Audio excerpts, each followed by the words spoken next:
10 de la mañana con 31 minutos. Seguimos con ustedes acá en Enlace USACH y estamos preparados para una nueva entrevista. Ya lo estábamos adelantando. Queremos comentar un poco respecto al escenario internacional y particularmente lo que se está viviendo luego de lo que fue la acción de Irán hacia Israel.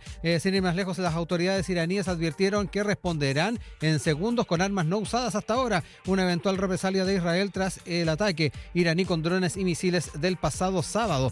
En tanto, Israel se ha limitado a una ofensiva diplomática e instó a otros países que sancionen a la Guardia Revolucionaria y su programa de misiles. Es el escenario que se ha ido configurando luego de lo que fueron este ataque con drones y misiles el fin de semana y que queremos empezar a comentar a esta hora con el analista internacional académico del Instituto IDEA USACH y director del doctorado en estudios americanos de nuestra universidad, Fernando Estensoro, que ya está conectado con nosotros. Profesor, ¿cómo está? Muy buenos días. Hola, ¿cómo estás, Rodrigo? Buenos días. Un gusto saludarte y conversar contigo. Igualmente, profesor, muchas gracias por el tiempo además que se ha dado para poder dialogar. Entremos en materia y hablar un poco respecto a este temor a una escalada que obviamente está presente. Y ahí viene la gran pregunta, ¿cuánto se podría llegar a complicar el escenario con una respuesta de Israel? ¿Cuánto lo está pensando también? ¿Cuánto pueden influir las potencias en una eventual respuesta, que es un temor que también no solamente se maneja a nivel de Medio Oriente, sino que en todo el mundo? Sin duda. Sin duda, bueno, todo este es un tema extraordinariamente complejo porque no te olvides que Irán, en el fondo, lo que hizo fue responder a un ataque a Israel, como Estado, ¿no? Porque sí, aquí es el Estado de Israel contra el Estado de Irán. Entonces, Israel destruyó el consulado de Irán en Siria, ¿ya? Y eso en derecho internacional es casus belli, exacto, o sea, causa de guerra. Lo mismo que pasó en la Embajada de México en Quito, Ecuador. Entonces, y obviamente Irán dijo que esto no iba a quedar así. Declaraciones que no es primera vez que las hace Irán. Irán siempre ha condenado todos los ataques que ha tenido por parte de Israel. El problema, ¿no es cierto?, es que la diferencia es que esta vez Irán por primera vez atacó directamente al Estado de Israel. No fue por aliados de Irán, como Hezbollah en el Líbano, como los hutíes, ¿entiendes?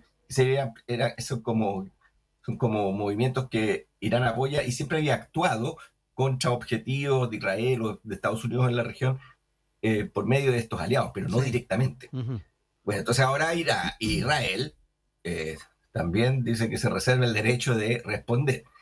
Y ahí está el problema, ¿ya? Porque esto puede escalar y puede llegar a situaciones insospechadas. Todos sabemos que esa es una de las zonas más conflictivas del mundo, ¿no? Por ahí pasa todo el petróleo que sale de la península arábica, que sale del Mar Rojo, etc. Entonces es muy, muy complejo. Entonces por eso, y todo también parte con los ataques de Hamas, ya la respuesta que tuvo el gobierno de Netanyahu, que en el fondo es el genocidio que ha hecho contra el pueblo palestino en la Franja de Gaza. Entonces los ánimos están extraordinariamente alterados, y no solamente a nivel de gobierno, sino a nivel de población en todo el mundo árabe y en toda esa región. Entonces, si esto escala, se está viendo que, bueno, ¿hasta dónde podría llegar? Sí. ¿Ya? O sea, entonces eso es una tremenda incertidumbre. Sí. El problema es que lo distinto que, como te decía, que hizo Irán por esta vez, primera vez que lo hace, sí, es primera vez, esto no había pasado nunca, es que Irán estuvo muy seguro en su respuesta. O sea, dijo, voy a atacar al Estado de Israel, una respuesta limitada. Sí, ¿ya? Fue bien acotada, ¿no? Como calculada. Hasta ellos mismos como diciendo, bueno, no, como diciendo, no, ya está bien, vamos a responder como tenemos que responder, pero que sea bien, bastante acotado, pero demostraron que tienen capacidad ya militar de atacar directamente a Israel. El escudo Israel tiene uno de los ejércitos más poderosos del mundo, más tecnológicos del mundo, pero no pudo evitar ya que llegaran algunos drones a Israel. De hecho, Irán atacó una base militar, ¿ya? Y una base militar muy importante en Israel. Entonces, es cierto, tiraron, no sé, 300 drones. Bueno, les bajaron 290, no sé exactamente, una cantidad enorme, sí, pero 10 llegaron. Sí. Entonces, eso es nuevo, ¿ya? Irán también aquí está demostrando, también está mandando una señal, diciendo, cuidado, ya, yo no soy el Irán de antes. Sí. Hoy día yo puedo bombardear y puedo llegar directamente. ¿Ya? Y puede usar otras armas, lo ha dicho, ¿no? Armas no usadas hasta ahora. Exacto, pues. Ese es el problema. Entonces, ya, a eso me refiero. Yo noté, también Irán aquí se están mandando mensajes. Esto tiene mucho de guerra comunicacional. Sí. ¿Ya? Entonces, lo nuevo es que Irán está demostrando que ha desarrollado una capacidad militar en donde puede llegar y puede bombardear directamente al Estado de Israel. Israel tiene un sistema muy avanzado, sí, pero no puede, no es inmune, ¿ya? Uh-huh. A lo que se denomina que los drones, ¿ya? Que tiró Irán, una gran cantidad, son muy baratos, ¿ya? El sistema de armamentístico de Israel es altamente tecnológico, es carísimo, ¿ya? Y entonces tuvieron que gastar una cantidad de cientos de millones de dólares para echar abajo unos drones que valen $5.000. Yeah. ¿Me entiendes? Entonces, esto está cambiando absolutamente la situación militar, ¿ya? En la región. Y ahora, claro, tú dices, un dron de estos no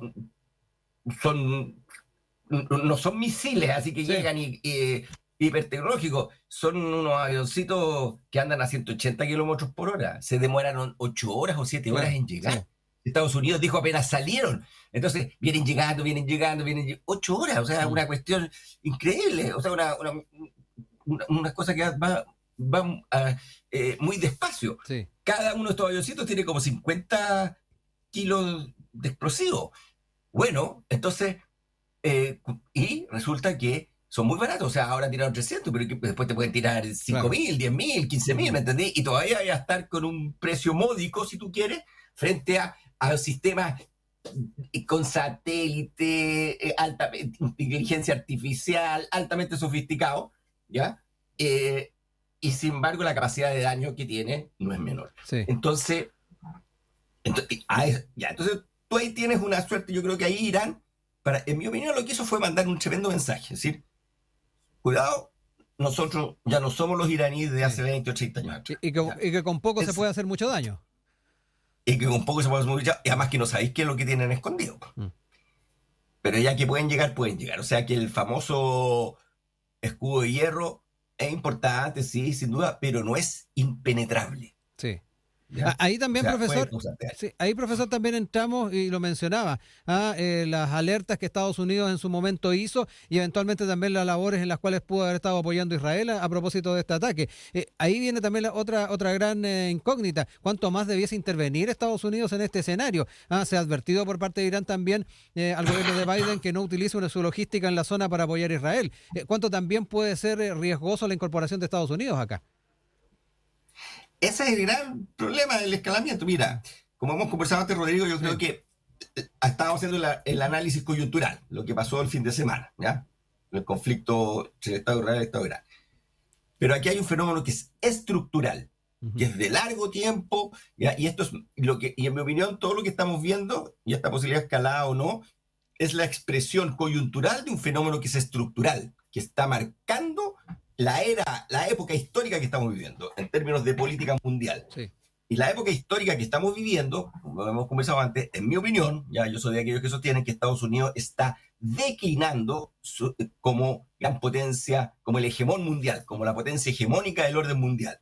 Estados Unidos emergió en la Segunda Guerra Mundial como la potencia hegemónica, ¿no es cierto? Creó un nuevo orden mundial, creó un sistema internacional que se conoció como el orden liberal, creó las Naciones Unidas, ¿no es cierto? Cada país un voto, bueno, creó el Consejo de Seguridad, ¿ya? Pero creó el Banco Mundial, el Fondo Monetario Internacional, dijo que la forma correcta de gobernar el mundo era por medio de las democracias liberales, y el que no era democracia liberal como la de Estados Unidos y sus aliados de Occidente iba a ser castigado, etc. ¿Ya?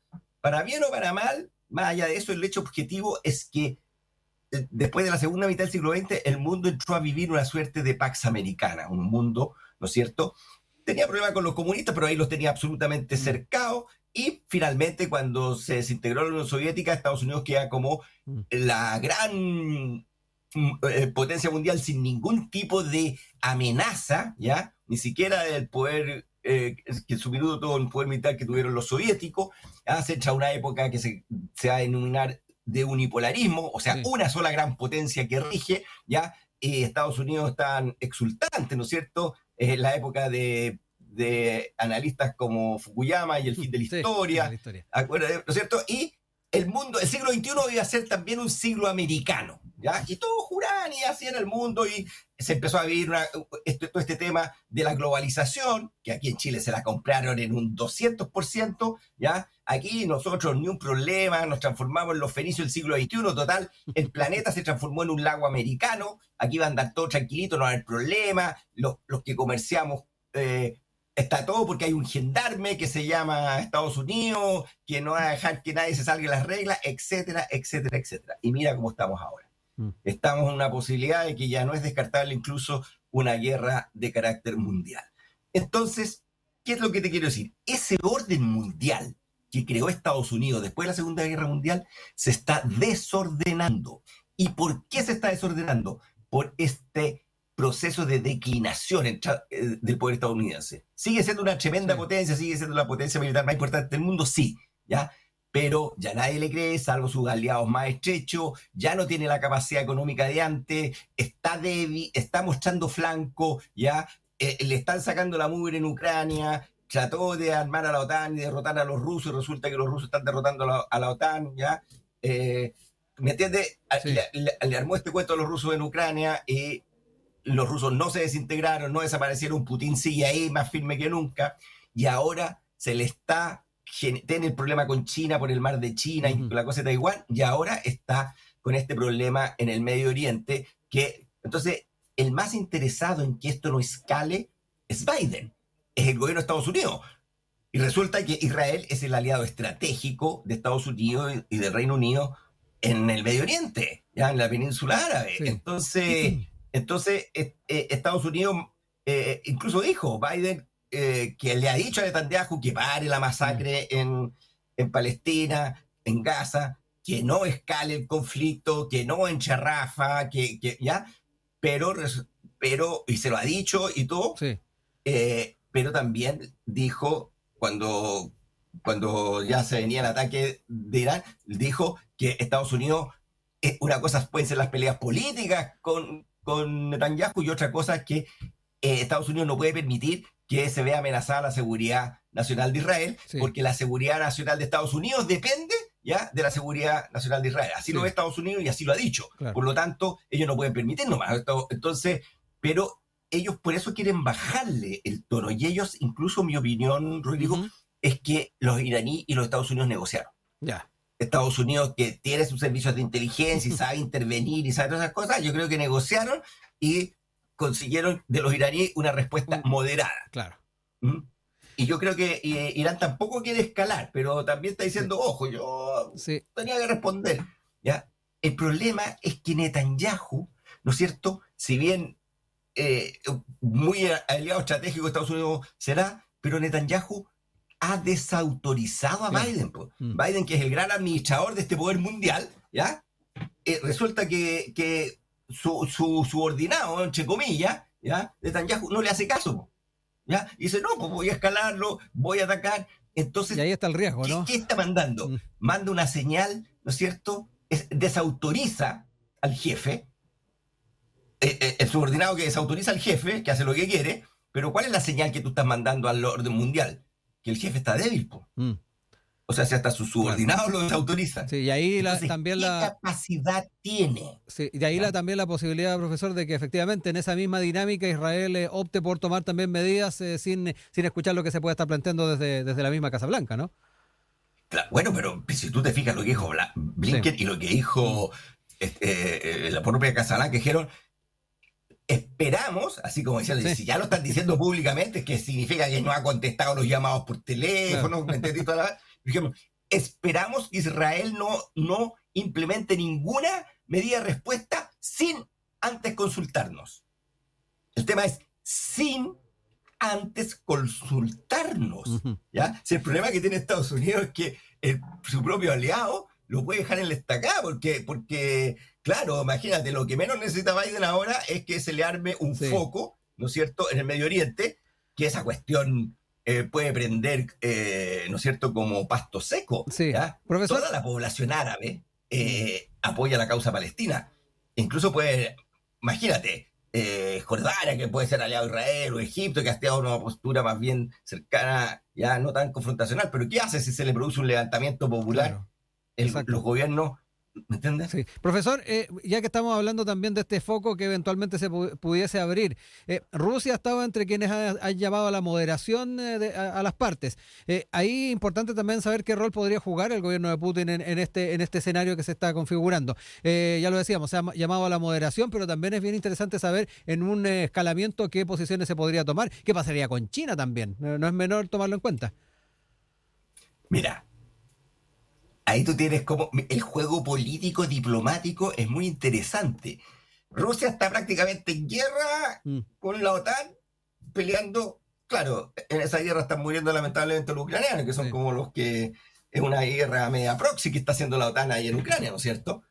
Pero Rusia también está mandando un mensaje a Estados Unidos, pues, diciendo, yo tengo muy buenas relaciones con Irán, o sea, yo puedo hacer mi partecita para tranquilizar a los iraníes, ¿ya? ¿Pero a quién se le está mandando ese mensaje? Se lo está mandando a Estados Unidos, ¿ya? Entonces, ¿quién está negociando? Bueno, pero déjate de... ¿Me entendés, no? Sí. O sea, déjate de apoyar a Irán, a Ucrania. Entonces, yo creo que nadie quiere que esto escale. ¿Por qué? No te olvides que Israel tiene armas atómicas. Exacto. Pues. Y segundo, ¿y quién te dice que Irán no tenga la suya por ahí escondida? Y más encima ahora con capacidad de penetrar el escudo. Entonces, esta cuestión, ¿ya? El problema es que esto, ¿qué es lo que está pidiendo Rusia, China, la India? Está diciendo Estados Unidos, tú ya no eres el dueño del barrio. Fuiste el dueño del barrio, fuiste el matón del barrio, ¿ya? Pero ahora entiende que ya no tienes la fuerza de antes, ya no puedes, ¿ya? Hasta tus propios soldados se te están desordenando. Entonces, ¿qué es lo que ellos le están pidiendo a Estados Unidos? Que comparta su poder mundial. Ellos quieren un orden multipolar. ¿Qué es lo que plantean los BRICS? No un orden unipolar, un orden multipolar. O sea, en la mesa del poder del mundo, ellos dicen, nosotros también queremos estar aquí. Y aquí eso significa que hay que negociar. Entonces se acabó esto de andar poniendo sanciones, se acabó esto de que, no, aquí vamos a negociar, ¿ya? ¿Entiendes? Entonces, claro, van a negociar entre las grandes potencias. Nosotros en esa parte no estamos en ningún lado. Exacto. O sea, ¿entiendes? Pero eso es lo que está ocurriendo en términos de poder. Están diciendo aquí hay que reequilibrar el orden mundial, ¿ya? Porque ya no eres el de antes, está mucho más débil. Entonces la estrategia de Estados Unidos era ir pegándoles de a uno, ¿ya? Debilitar a los rusos, supuestamente, porque esa es la estrategia que hicieron, para después, una vez que los rusos estén debilitados, poderse enfocar en China, debilitar a los chinos, pero la verdad es que le está saliendo todo al revés, se está formando una suerte de todo contra Estados Unidos. Entonces, ese es un problema que cómo lo están manejando. Y fíjate el debate político que hay en las elecciones en Estados Unidos, entre el trumpismo y Biden. ¿Qué es lo que dice Trump? A mí esto no me hubiera pasado. O sea, a mí no se me desordena el negocio. Yo hubiera hecho otra cosa, hubiera negociado, pero no me hubiera ido metiendo en puros conflictos, abriendo conflictos que lo único que hacen es desgastarme. Sí. Profesor, para ir cerrando, ya que estamos hablando del contexto geopolítico, sabemos que para nosotros como América Latina el factor económico por el tema del precio del petróleo de una u otra forma nos va a tocar, pero me gustaría también analizar con usted cómo puede ir afectando este conflicto de América Latina desde la perspectiva de ir tomando posiciones, qué bando finalmente cada país se va apoyando en el marco de lo que se está configurando particularmente en el Medio Oriente. Me da la impresión de que en esa aspiración multipolar a la que usted aludía, lo que pueda también señalarse desde América Latina, no sé si va a ser determinante, pero puede también marcar las relaciones dentro de nuestro entorno. Sin lugar a dudas, ¿no? Que es muy importante nuestra región, ¿ya? Nuestra región, porque nuestra región tiene todos los recursos naturales, tiene el agua, tiene el litio, tiene todos los recursos estratégicos que requieren todas las grandes potencias para seguir su carrera de poder. Entonces todos vienen para acá, ¿ya? Todos vienen con su discurso, ¿no es cierto, vendedor? Pero ¿qué es lo que quieren? Quieren nuestros recursos, pues. Eso es lo que quieren. Entonces, el tema, claro, en el tiempo de la Guerra Fría, o será del bando capitalista o del bando comunista, teníais dos opciones, ¿no es cierto? Y más encima nosotros, que Estados Unidos considera que somos su patio trasero, o sea, que somos de ellos, ¿no es cierto? Bueno, y siempre han intervenido en nuestra vida política interna y en nuestra vida económica, ¿no es cierto? Entonces, ¿por qué? Porque ellos consideran que el continente americano es de ellos, ¿ya? Y que nadie se les puede venir a meter. El patio trasero, ¿ya? como se dice, ¿no? El patio trasero, ¿ya? Entonces, eso, o sea, a nosotros, en nuestra historia, en realidad nuestro problema no son los rusos, no son los chinos, no son los indios, no son los indonesios, son los Estados Unidos. Ya lo decía Bolívar. Si no es retórica, eso es verdad. ¿Ya? Entonces, el problema es que ya la estrategia de Estados Unidos, la estrategia más de los halcones, es volver a una suerte de regionalización del mundo, volver a decir, ¿me entiendes? Estas son mis áreas de influencia, y volver a armar bloque. Síganme a mí porque los chinos son malos, o que los rusos son malos. El problema es que esto ya no es un problema ideológico, no es un problema de comunista contra capitalista. Esto es un problema entre capitalistas, ¿me entiendes? Entonces resulta que Estados Unidos tampoco es la potencia económica que pueda decir, mire, todo el negocio que ustedes están haciendo con China, corten relaciones con los chinos y yo les voy a pasar esa plata o yo les compro esos recursos. Sí, que es más o menos lo que está pasando con Milei en Argentina, ¿no? Claro, pero es que eso de Estados Unidos no tiene esa capacidad, no tiene esa plata, ¿me entiendes? O sea, a los alemanes, a los chilenos, a los argentinos, a los brasileños, les importa cada vez menos el mercado estadounidense y sí les importa el mercado chino, que es mucho más rico, más potencial y con más desarrollo y crecimiento que el mercado norteamericano. El mercado norteamericano está en su tope, ya está reventado, ya no da más, ¿ya? El mercado chino, que es la segunda gran economía importadora del mundo, Estados Unidos es el primer importador de bienes de todo el planeta, pero el segundo gran importador es China, pero China todavía tiene mucho espacio para crecer. Claro. Entonces, en 5 años más, en 10 años más, el mercado chino va a ser 2, 3 veces más grande que el estadounidense, en la medida en que los chinos se van haciendo más ricos y tienen mayor capacidad de consumo. Entonces, estratégicamente, ya ni siquiera hay sectores dentro de los propios Estados Unidos que entienden que su única posibilidad de subsistir económicamente es mantener relaciones comerciales con China. El problema es que eso, ¿no es cierto?, se topó con esto que es un problema de poder, ya geopolítico, porque los chinos dicen ¿quién está defendiendo el mercado libre global hoy día? Sin intervenciones, neoliberal, ¿ya? Los chinos.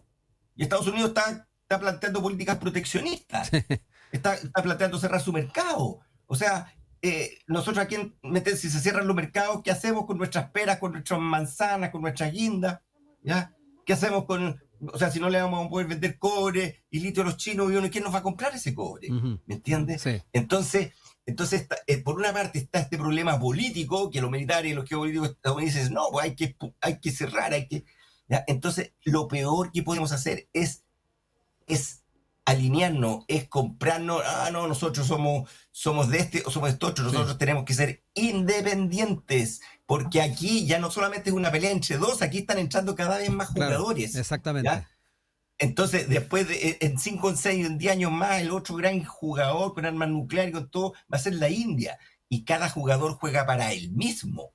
Entonces, por eso que para mí es fundamental la unidad de la región, de América Latina ideal, y si no, por lo menos de Sudamérica, y tratar de negociar con todos estos que vienen en las mejores condiciones posibles. Pero si nos aliamos con uno, así estilo Israel, ¿ya? En el Medio Oriente, ¿ya? El problema es que en ese minuto los otros, ¿ya?, te pusieron en la mira. Claro. ¿Ya? ¿Me entiendes? Entonces, y ahora lo que me parece ya absurdo, ¿ya?, es cómo le vaya a apostar a un caballo de 3 patas. O sea, aquí el caballo que está perdiendo se llama Estados Unidos. Que diga que no, que es mentira. Bueno, pero además que esto son carreras largas, esto no se juega. Claro. Mira, alguna vez lo dijimos, va a estallar un conflicto aquí, nadie sabe cómo, pero en 2 semanas más va a estallar en otro lado, en África, qué sé yo, ¿me entendés? Sí, ¿por qué? Entonces, más encima, el que viene para abajo es Estados Unidos, ¿ya? Entonces, ¿tú creéis que después, si hay un conflicto terrible, ojalá que nadie, ni Dios quiera, que no. Pero tú crees que los otros, los que ganen, apoyaste al bando perdedor, luego te van a dejar Claro. pasar la cosa gratis. Sí, de ahí la importancia Mira lo que les pasó a todos los aliados de Alemania. Claro, de ahí la importancia de este nivel de independencia del que nos hablaba. Profesor, se nos pasó el tiempo volando. Yo quiero agradecerle que haya estado. ¿Perdón? Ese es mi punto. No alineamiento. Exacto. Que dijeron no alineamiento activo, los apoyo. Agradecerle, profesor Fernando Estensoro, analista internacional, académico de IDEA USACH y director del doctorado en estudios americanos, que estuvo con nosotros analizando este contexto. Estaremos bien atentos a lo que sigue pasando. Muchas gracias, profesor. Gracias, Rodrigo.